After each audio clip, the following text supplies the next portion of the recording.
venganza de Dios contra los enemigos de Israel, contra aquellos que se habían levantado contra Israel.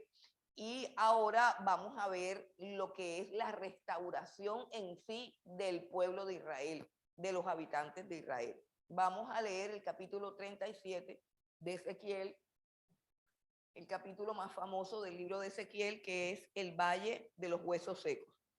Bueno, dice la palabra del Señor: la mano de Jehová vino sobre mí y me llevó en el espíritu de Jehová y me puso en medio de un valle que estaba lleno de huesos y me hizo pasar cerca de ellos por todo en derredor.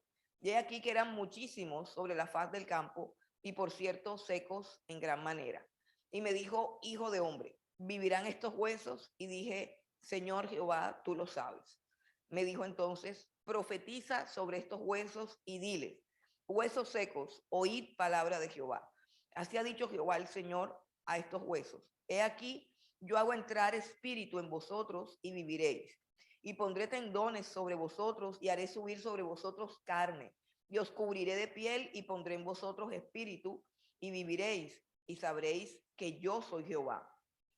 Profeticé pues como me fue mandado y hubo un ruido mientras yo profetizaba. Y he aquí un temblor y los huesos se juntaron cada hueso con su hueso. Y miré y he aquí tendones sobre ellos y la carne subió y la piel cubrió por encima de ellos, pero no había en ellos espíritu.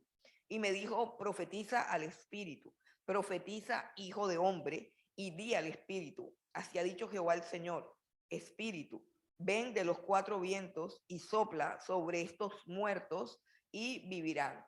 Y profeticé como me había mandado, y entró espíritu en ellos y vivieron, y estuvieron sobre sus pies un ejército grande en extremo. Me dijo luego: hijo de hombre, todos esos huesos son la casa de Israel. He aquí ellos dicen: nuestros huesos se secaron y pereció nuestra esperanza, y somos del todo destruidos. Por tanto, profetiza y diles: así ha dicho Jehová el Señor: he aquí yo abro vuestros sepulcros, pueblo mío, y os haré subir de vuestra sepultura, y os traeré a la tierra de Israel. Y sabréis que yo soy Jehová, cuando abra vuestros sepulcros y os saque de vuestras sepulturas, pueblo mío.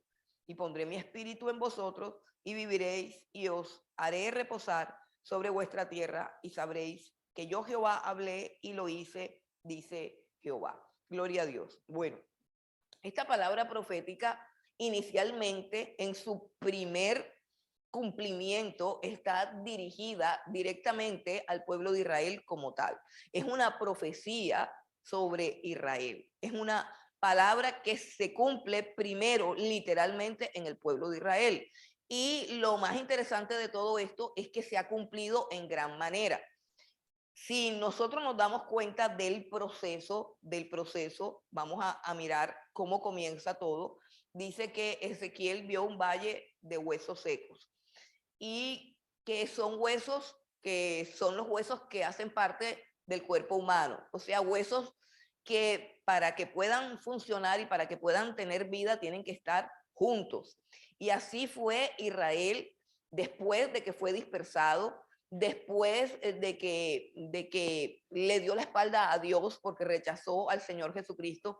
Israel se convirtió en una cantidad de personas dispersadas por toda la tierra, dispersas por toda la tierra. La nación de Israel como tal dejó de ser, desapareció. Pero luego de un tiempo Dios comenzó a juntarlos. Les decía yo, a través de todos los problemas que hubo con la Segunda Guerra Mundial, a través de todo el horror que ellos vivieron con la época del Holocausto nazi. Ahí surgió en ellos un pueblo que estaba cómodo porque está próspero y porque tiene poder, pero que espiritualmente está muerto.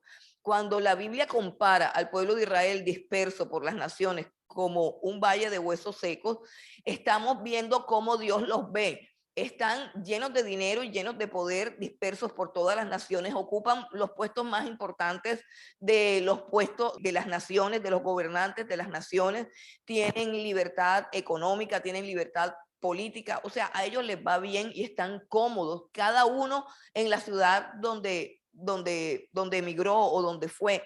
Y esa comodidad es la que hace que se olviden de que tienen un propósito, o sea, se olvidan de que son pueblo de Dios, se olvidan de cuál es el propósito para el cual los llamó, se olvidan de todo. Y eso es lo que pasa con la prosperidad. Cuando una persona lo tiene todo, cuando no le hace falta nada, cuando vive una vida cómoda, vive distraída y comúnmente olvida al Dios que lo llamó, olvida cuál es el propósito específico que Dios tiene con ella. Entonces, Israel como nación dejó de ser nación porque abandonó su territorio, se dispersó, mejor dicho, no abandonó su territorio, sabemos que fue invadido y que pues simplemente dejaron de ser una nación y que eso fue un juicio. Pero ellos tenían que regresar y Dios los hizo regresar a través del dolor y a través del sufrimiento, los hizo regresar y los ha juntado y han vuelto a ser nación, han vuelto a ser pueblo, recobraron su identidad cultural y recobraron gran parte de su territorio geográfico. Pero como tal, son un pueblo que está muerto espiritualmente. Y eso está narrado aquí. Es un pueblo que está muerto espiritualmente, pero aunque está muerto espiritualmente, tiene promesa de parte de Dios de que va a ser levantado espiritualmente. Si ustedes miran el relato, hay un proceso de restauración que se da en dos etapas. En la primera etapa, y yo quiero que noten esto porque esto es un principio espiritual que no solamente aplica para el pueblo de Israel, sino que aplica para cualquiera de nosotros que quiera ser restaurado, vivificado, levantado, avivado, bautizado, etcétera, etcétera. Nosotros como iglesia también necesitamos un proceso así. ¿Y cómo es el proceso? Hay algo interesante y es que Ezequiel ve ese valle de huesos secos, dice que son muchos y que son en gran manera secos. Ezequiel lo ve como algo que es imposible y por eso Dios le pregunta a Ezequiel si esos huesos pueden vivir. Y pues lo que Ezequiel entiende es que humanamente hablando, esos huesos secos no pueden nunca llegar a vivir. Pero Ezequiel conoce el poder de Dios porque recuerden que todo el ministerio de Ezequiel comenzó con una visión de la gloria de Dios. Y con esa visión de la gloria de Dios, Ezequiel ha entendido que para Dios no hay nada imposible. A veces nosotros aprendemos acerca de la omnipotencia de Dios, pero solamente como un concepto doctrinal, como un concepto teológico. Pero en la práctica, cuando nos enfrentamos a un problema que es imposible de resolver por nosotros, tampoco creemos que Dios lo pueda solucionar, que Dios lo pueda resolver. Ezequiel le dice, tú lo sabes, tú lo sabes. Ahora, Dios para dar vida trabaja de dos maneras o trabaja con dos factores. Aún cuando nosotros vamos al libro de Génesis, en el libro de Génesis, el capítulo 1 dice que la tierra estaba desordenada y vacía y el Espíritu de Dios se movía sobre las aguas. Hay una alusión a qué? Al Espíritu de Dios. Pero el Espíritu de Dios solo moviéndose sobre las aguas no puede hacer nada. Eso lo dice Génesis, no lo digo yo, eso lo dice Génesis. La tierra estaba desordenada y vacía, y a pesar de que estaba desordenada y vacía, la Biblia dice que el Espíritu de Dios se movía sobre la faz de las aguas, o sea que había una operación del Espíritu Santo de Dios, pero el Espíritu Santo de Dios no obra, escuche bien, no obra sin la palabra de Dios, y por eso dice, y dijo Dios, sea la luz, y la luz se hizo. El Espíritu de Dios es el que crea la luz, pero no la puede crear sin la palabra de Dios, sin que Dios hable. De hecho, lo que nosotros vemos en el libro de Génesis, capítulo 1, versículo 1, es un cuadro de la Trinidad. El Padre, el Hijo y el Espíritu Santo. ¿Quién es el Hijo? El Hijo es el verbo de Dios. Es decir, el Hijo es la palabra de Dios. El Hijo es el agente que ejecuta las cosas de Dios a través de el Espíritu Santo. Entonces, hay un obrar del Espíritu Santo, pero también hay una expresión de la palabra de Dios que es la que ordena todas las cosas. Entonces, aquí Ezequiel dice, sí, yo creo que los huesos pueden vivir, pero tú eres el único que puede hacerlo. ¿Qué le dice Dios a Ezequiel? Profetiza sobre esos huesos secos. Y él le dice a los huesos secos, oigan palabra de Dios, no palabra de hombre, sino palabra de Dios. ¿Qué principio se cumple aquí? Que la palabra de Dios es viva, que la palabra de Dios es eficaz, que el cielo y la tierra fue creado por la palabra de Dios. La palabra de Dios dijo, Lázaro, ven fuera. Y Lázaro salió de la tumba. No es la palabra del hombre, no es mi palabra, es la palabra de Dios que tiene poder. ¿Para qué? Para dar vida, para dar vida. Entonces él comenzó a hablarle la palabra que Dios le había mandado. Y eso significa que Ezequiel está hablando de parte de Dios porque está cumpliendo una orden de Dios. Y entonces Ezequiel dice, profeticé como Dios me había mandado. Recuerde, si Dios no nos ha mandado, en vano profetizamos y en vano hablamos. Tenemos que hablar las palabras de Dios porque las palabras de Dios son las que tienen vida. Es impresionante ver, supremamente impresionante ver cómo en muchísimas iglesias, pues en muchísimas, yo no conozco todas las iglesias de la ciudad, pero muchísimas iglesias se predica un mensaje que está carente de la palabra de Dios. Repito, carente de la palabra. Mensajes muy bonitos, mensajes muy emotivos, mensajes muy positivos, mensajes muy estimulantes. Y es que eso está de moda. Está de moda el motivador, el coaching, eso está de moda y la gente va para experimentar el poder de las palabras estimulantes y vivificantes de los mismos hombres que tienen como esa capacidad de estimularse los unos a los otros, pero no hay una transformación. La palabra de Dios transforma. Aquí dice que Ezequiel profetizó y dijo, huesos secos, oigan palabra de Dios, y comenzó a suceder el milagro. Los huesos se comenzaron a juntar y una vez que se empezaron a juntar, dice que empezaron a salir tendones y empezó a cubrir carne, esos huesos, y sobre esa carne comenzó a subir la piel. Nadie, por muy bonito que predique, puede lograr que eso pase. Nadie, nadie, por muy bonito que predique, por muy bonito que sea el sermón, por muy bonito que sea el sermón. Yo le doy gracias a Dios que Él me llevó a estudiar. Y cuando yo llegué a estudiar, me di cuenta que el poder de la predicación para cambiar las vidas estaba en la exposición de las escrituras, no en la habilidad de la oratoria de los predicadores.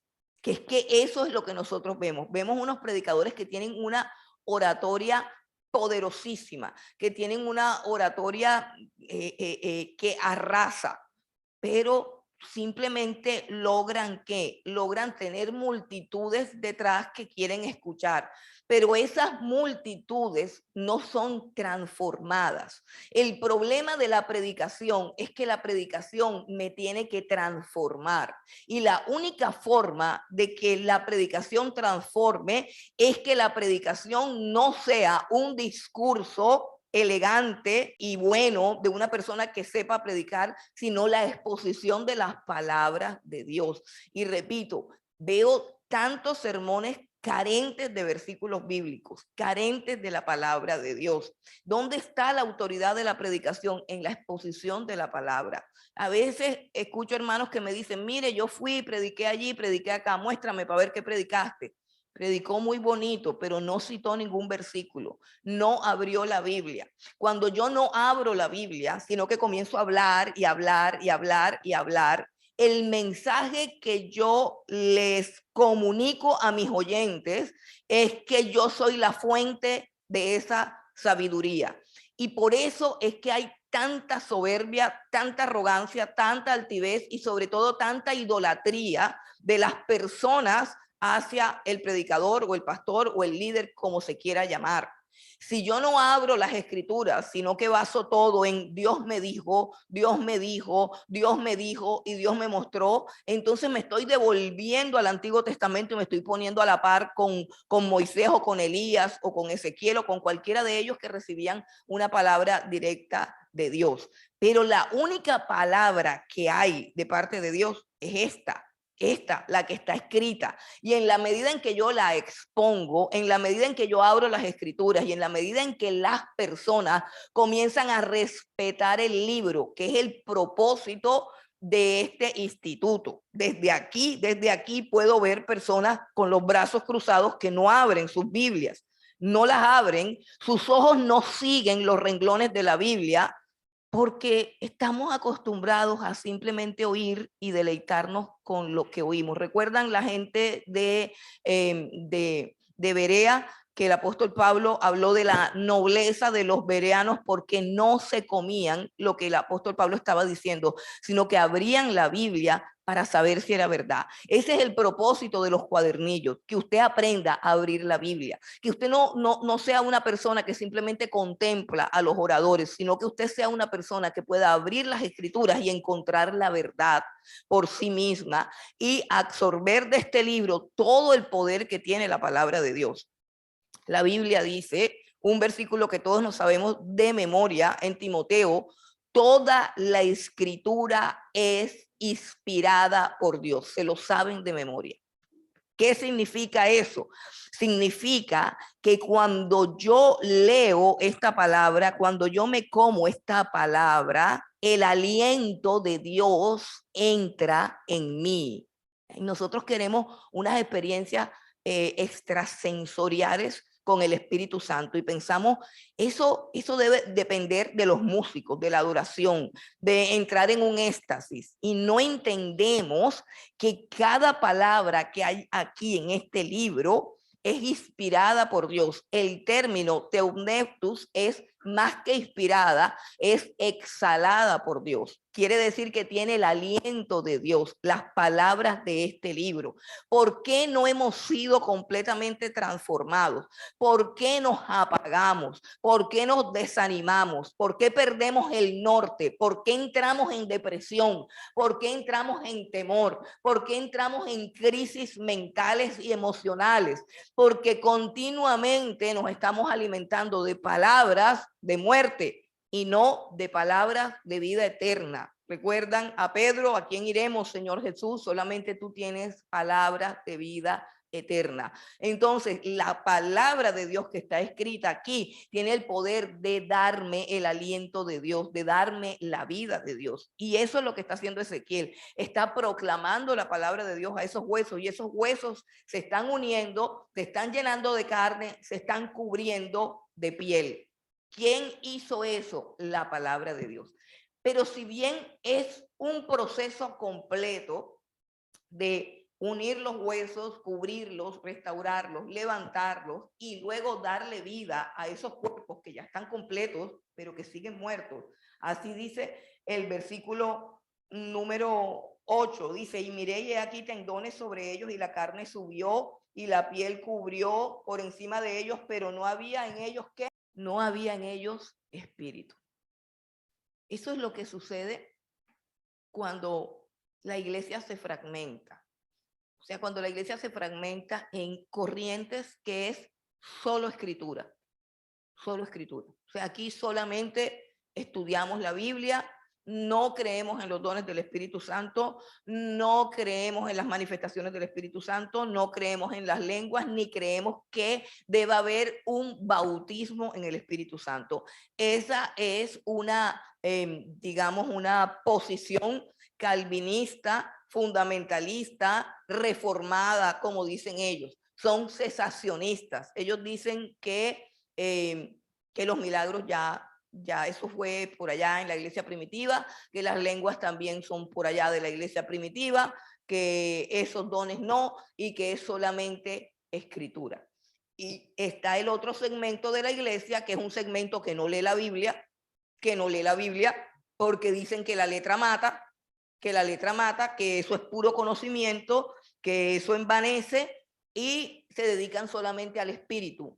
el espíritu para ellos es dedicarse a la oración, al ayuno, a las danzas, al éxtasis, a dar vueltas como un trompo, a las profecías y a todas esas cosas, ignorando que el Espíritu de Dios tiene un lenguaje y que ese lenguaje es la palabra de Dios. Entonces vemos cómo es imprescindible escuchar palabra de Dios, pero también es imprescindible ser lleno del Espíritu Santo.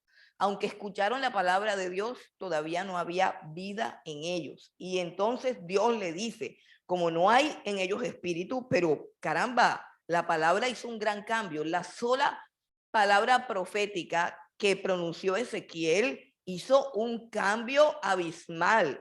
Pasaron de ser huesos sueltos, tirados por todas partes, para ser cuerpos ya completamente formados y cubiertos de piel. Pero no están vivos, no tienen espíritu en ellos. Entonces Dios dice en el versículo 20, en el versículo 9, y me dijo, profetiza al espíritu, profetiza, hijo de hombre, y di al espíritu, así ha dicho Jehová el Señor. Espíritu, ven de los cuatro vientos y sopla sobre estos muertos y vivirán. Repito, nosotros podemos escuchar la palabra de Dios y la palabra de Dios siempre va a ser una obra en nuestras vidas, va a ser una obra en nuestros corazones, va a ser una obra de transformación. Pero nosotros necesitamos el Espíritu Santo de Dios. Nosotros necesitamos ser llenos del Espíritu Santo. No necesariamente tiene que ser una fase o la otra, pueden ser las dos al mismo tiempo, pero cada uno de nosotros tiene la responsabilidad delante de Dios de no solamente estar lleno del conocimiento de Dios, sino estar lleno también del Espíritu de Dios. Porque si estamos llenos del conocimiento de Dios, lo único que estamos haciendo es acumulando juicio para nuestras vidas. Porque lo que nosotros descubrimos que debemos ser y hacer a través de la palabra de Dios, solamente lo podemos lograr por el poder del Espíritu Santo. Lo que Dios demanda en su palabra y lo que nosotros aprendemos en su palabra solamente puede llegar a ser una realidad en nuestras vidas y en nuestra conducta si somos llenos del Espíritu Santo. Entonces, aquí Dios nos está mostrando un proceso que podríamos llamarlo un proceso de resurrección. ¿Recuerdan cuando Jesús dijo, yo soy la resurrección y la vida? El que cree en mí, aunque esté muerto, vivirá, ¿cierto? Y por allá en la carta al Apocalipsis hay una iglesia que dice el Señor Jesucristo que tiene nombre de que vive, pero está muerta. Y Él le dice a esta iglesia, afirma las cosas que están por morir, ¿cierto? Cada uno de nosotros lucha con la muerte espiritual. Luchamos con la muerte espiritual cuando nuestro corazón se endurece, cuando nuestro espíritu se enfría, cuando experimentamos oleadas de apatía, oleadas de pereza, oleadas de desánimo, oleadas de incredulidad. Todos podemos experimentar todas esas cosas, pero ¿qué nos puede hacer vivir, hermano? Tenemos la vida a nuestro alcance, tenemos la vida a nuestra disposición, tenemos la palabra de Dios que es viva y eficaz y tenemos su Santo Espíritu. Así que la vida espiritual consiste en oír la palabra de Dios, dice la fe es por el oír y el oír la palabra de Dios y ser llenos del Espíritu Santo. Miren que hay dos acciones que hace Ezequiel. Primero le profetiza a los huesos secos. La palabra de Dios es enviada a los huesos secos. Ezequiel habla a esos huesos secos, que es lo mismo que Dios habló a los huesos secos, porque fue Dios el que mandó la palabra. Pero en la otra instancia, Dios le dice a Ezequiel que no le hable ahora a los huesos, sino que le hable ¿a quién? Al espíritu.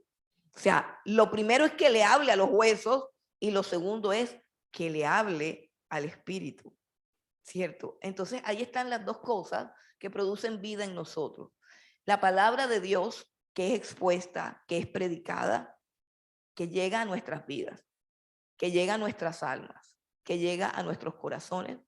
Pero por otro lado, yo tengo que clamarle a Dios. O sea, yo tengo que hablarle a Dios. Así como Dios habla mi vida, yo tengo que hablarle a Dios. ¿Sí entienden?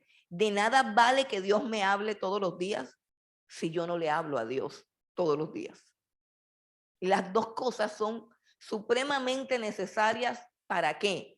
Para que yo me levante en victoria. Porque yo puedo tener una vida transformada por la palabra de Dios, pero es una vida que está simplemente ahí echada. Es decir, no estoy trabajando para Dios, no soy parte del ejército de Dios, no estoy sirviendo, no estoy haciendo nada. No estoy haciendo nada en la obra de Dios. No aporto nada. Simplemente voy y oigo, oigo, oigo, oigo, oigo, oigo. Y Dios me habla y me habla y me habla y me habla, pero yo nunca le hablo a Dios. Si yo no le hablo a Dios, si yo no le hablo al Espíritu, si yo no le clamo al Espíritu Santo de Dios para que me dé vida, de nada me sirve oír la voz de Dios. De nada me sirve oír la voz de Dios. Tiene que ser un proceso continuo y completo. Entonces, cada uno de nosotros tiene que ver qué es lo que hace falta en su vida espiritual. ¿En qué parte estamos fallando? ¿Estamos fallando en oír a Dios a través de su palabra o estamos fallando en buscar el Espíritu Santo y hablarle para que nos llene, para que nos visite, para que nos levante? Entonces, eso es parte del proceso de qué? De restauración, del proceso de yo levantarme. Que Dios me hable, y si yo necesito que Dios me hable, hermano, yo tengo que ir a donde Dios está hablando. Yo tengo que ir a donde Dios está hablando. Esto es lo que explica el por qué ustedes no se van para su casa a descansar. Ustedes no están cansados. No están cansados, no creen que ya es hora de ir a dormir. ¿Cierto que sí? Ya, ¿y por qué tenemos que estar aquí a esta hora, que ya es hora de estar en la cama, de estar durmiendo, de estar descansando? Porque nosotros sabemos que la palabra de Dios es la que sustenta nuestras vidas espirituales, nuestras almas. Sin eso nos vamos a morir, sin eso nos vamos a secar. Si simplemente vamos a nuestra cama y nos acostamos con el cansancio que tenemos, vamos a quedar, como decimos nosotros, privados, foqueados, listos, pero muertos espiritualmente. Muertos espiritualmente. Entonces yo tengo que oír palabra de Dios todos los días de mi vida, porque la palabra de Dios es la que me mantiene con vida, la que me sustenta. Y esa palabra de Dios, Dios la entrega cuando su pueblo está junto. Eso no quiere decir que yo no pueda estudiar la Biblia, no, hermano, pero hay algo que uno aprende en el discipulado. Cuando el Señor Jesús enseña las bienaventuranzas, dice: bienaventurados los que tienen hambre y sed de justicia. Hambre y sed de justicia. Cuando no hay hambre ni hay sed es porque uno está muerto. Ahora, yo le pregunto, como utiliza la palabra, Jesús utiliza la palabra hambre y sed. Cuando usted tiene hambre, usted se acerca a qué lugar de su casa, se va para el patio.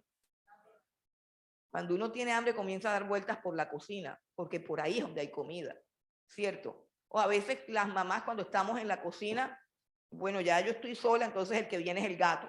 Cuando el gato tiene hambre, el gato enseguida se va para la cocina, porque esa es la sede de la alimentación, ¿cierto?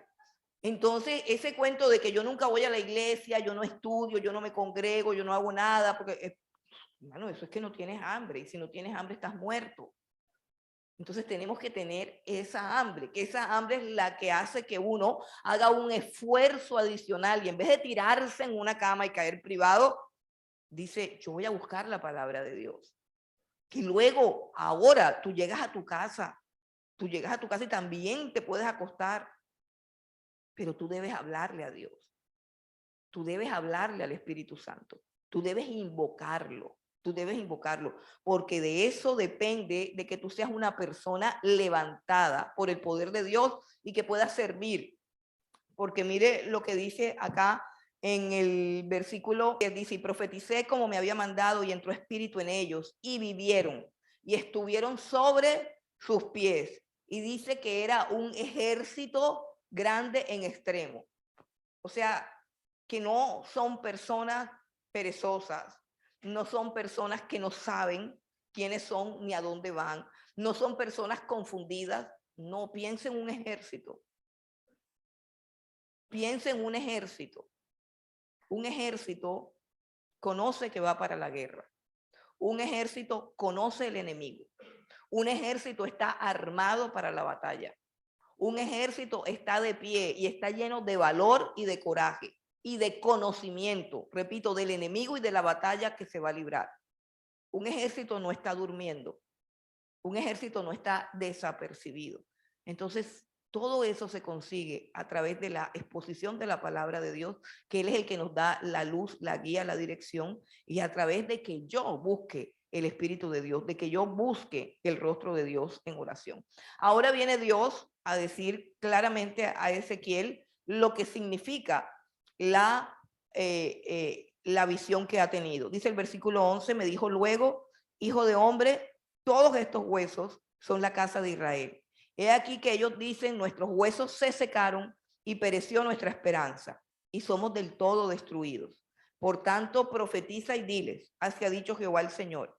He aquí que yo abro vuestros sepulcros, pueblo mío, y os haré subir de vuestras sepulturas y os traeré a la tierra de Israel. Y sabréis que yo soy Jehová, cuando abra vuestros sepulcros y os saque de vuestras sepulturas, pueblo mío. Y pondré mi espíritu en vosotros y viviréis, y os haré reposar sobre vuestra tierra. Y sabréis que yo Jehová hablé y lo hice, dice Jehová. Bueno, en la restauración final de Israel, el pueblo de Israel será lleno del Espíritu Santo cuando Cristo venga aquí a la tierra. Pero básicamente Dios nos está mostrando el poder que Él tiene para darnos vida cuando nosotros creemos que todo está perdido. El Valle de los Huesos Secos nos muestra que por difícil, miserable y terrible que sea la condición en la que podamos estar espiritualmente, financieramente, en términos de salud, en términos de matrimonio, en términos de un hijo. Es decir, que, ¿qué es lo que te quiere enseñar Ezequiel hoy? Que no hay ninguna condición donde tú puedas decir, ya no hay nada que hacer. Dios siempre puede hacer algo, aun cuando el proceso ha llegado a un punto de no retorno, a un punto de muerte, a un punto en el que ya todo se acabó. Entonces eso es lo que quiere decir, que nunca digamos esto se acabó, que nunca digamos no hay remedio para mi matrimonio, que nunca digamos no hay remedio para mi vida, que nunca digamos no hay remedio para mi pecado, que nunca digamos no hay remedio para mi depresión, que nunca digamos no hay remedio para mi enfermedad. O sea, que nunca lleguemos al punto en que no se pudo, tiene que quedarse esto así. ¿Por qué? Porque Dios dice que Él puede levantar los muertos de la sepultura. Y esto es interesante porque cuando Jesucristo vino acá a la tierra, por ese motivo era que Jesús resucitaba personas. Lázaro se murió, Lázaro no está vivo, Lázaro se murió y todas las personas que Él resucitó murieron. La resurrección era una señal para que el pueblo de Israel conociera quién era el Señor Jesucristo, porque era Dios el que había prometido levantar a los muertos de la tumba. Y aunque Jesús hizo todo eso, el pueblo de Israel no le creyó. ¿Y cuál fue el resultado? El pueblo de Israel dejó de ser pueblo de Dios. Y ahora nuevamente el amor, la gracia, la misericordia de Dios una vez más está profetizando que Israel se va a levantar como pueblo y como nación.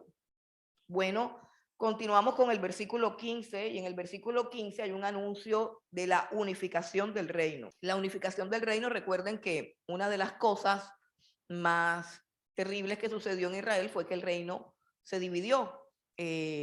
A la muerte de Salomón, su hijo Roboán comenzó a abusar aún más de los impuestos, trajo división al reino y Jeroboam, un líder del reino del norte de Samaria, se rebeló y el reino de Israel se dividió en el reino del norte y el reino del sur. Y eso fue lo que trajo o introdujo pecado al pueblo de Israel, y eso fue lo que fue deteriorando las instituciones religiosas. Se empezaron a corromper los reyes, se empezaron a corromper los sacerdotes, se empezaron a corromper los ministros del templo, entró la idolatría tanto al reino del norte como al reino del sur, y fue esa división la causante de todos los males de Israel, porque es que esa es la estrategia del diablo.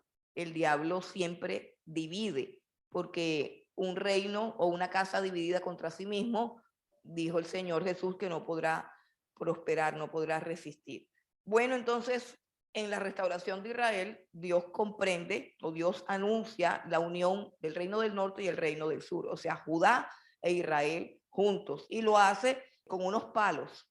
Dice el versículo 15, vino a mí palabra de Jehová diciendo, hijo de hombre, toma ahora un palo y escribe en él para Judá y para los hijos de Israel sus compañeros. Toma después otro palo y escribe en él para José, palo de Efraín y para toda la casa de Israel. Júntalos luego el uno con el otro para que sean uno solo y serán uno solo en tu mano. Y cuando te pregunten los hijos de tu pueblo diciendo, ¿no nos enseñarás qué te propones con esto? Diles así. Así ha dicho Jehová el Señor, he aquí yo tomo el palo de José, que está en la mano de Efraín, y a las tribus de Israel sus compañeros, y los pondré con el palo de Judá, y los haré un solo palo, y serán uno en mi mano. Es una profecía acerca de la unidad de Israel. Bueno, luego viene en el capítulo 38 y 39, hay una de las profecías más complicadas acerca de Israel, que es una profecía llamada la batalla de Gob y Magog. Ahí hay un asunto bien complejo porque en algunas posiciones teológicas la batalla de Gob y Magog, que es una batalla contra el pueblo de Israel, se dice que va a ser al final del milenio, pero hay otras posiciones que dicen que va a haber una primera batalla antes de la gran tribulación, o sea, ahoritica. ¿Y por qué decimos que ahoritica? Porque resulta que Gog y Magog pertenecen al reino de Rusia. El nombre Gog es el nombre de un gobernante en especial y la tierra de Magog es la tierra de ese gobernante en especial. Pero todos los teólogos y todos los que ubican el contexto geográfico, o sea, el momento, estos señores Gog, Magog, fueron hijos de Jafet, fueron los descendientes de Jafet, uno de los hijos de Noé. Y dice que ellos poblaron el norte en la zona que está comprendida como lo que antes era la Unión Soviética y específicamente Rusia. De hecho, la palabra Mesec, capítulo 38, vamos a leer versículo 1 y 2, dice, vino a mí palabra de Jehová diciendo, hijo de hombre, pon tu rostro contra Gog en tierra de Magog, príncipe soberano de Mesec y Tubal, y profetiza contra él. Así ha dicho Jehová el Señor, he aquí yo estoy contra ti, oh Gog, príncipe soberano de Mesec y Tubal, y te quebrantaré y pondré garfios en tus quijadas y te sacaré a ti y a todo tu ejército, caballos y jinetes, de todo en todo equipados, gran multitud con paveses y escudos, teniendo todos ellos espada. Persia, Cus y Fut con ellos, todos ellos con escudo y yelmo. Gomer y todas sus tropas, la casa de Togarma, de los confines del norte, y todas sus tropas, muchos pueblos contigo. Bueno, los estudiosos dicen que Mesec es Moscú, que la ciudad de Mesec corresponde con la ciudad de Moscú, que es la capital de Rusia, y que ese Gog es un príncipe de Rusia.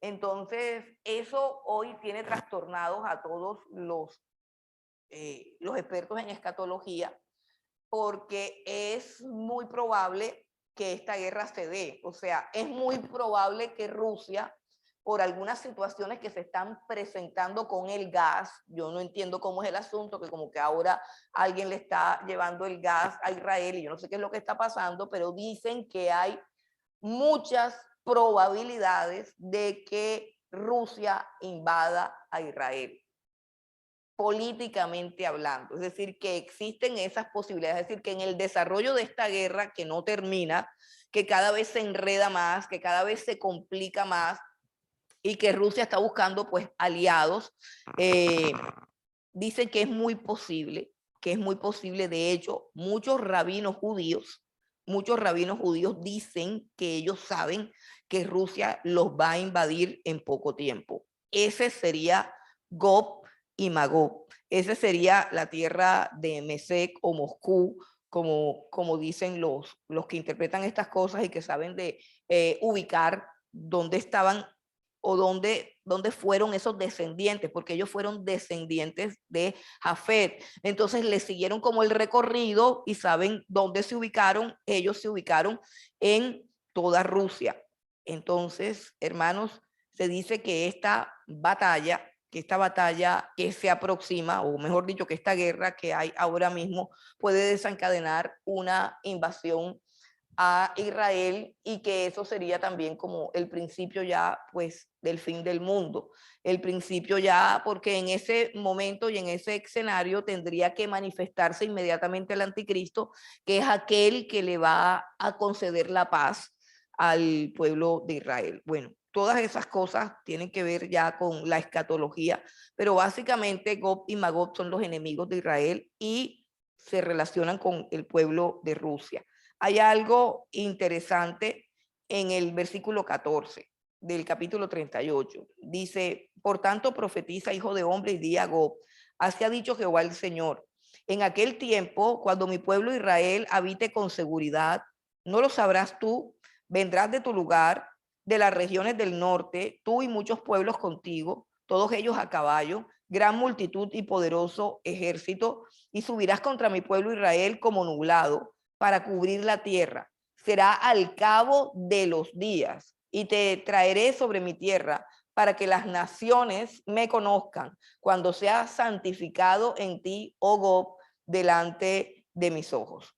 Bueno, eso es una profecía contra los enemigos de Israel y específicamente contra un pueblo que va a invadir a Israel en los últimos tiempos.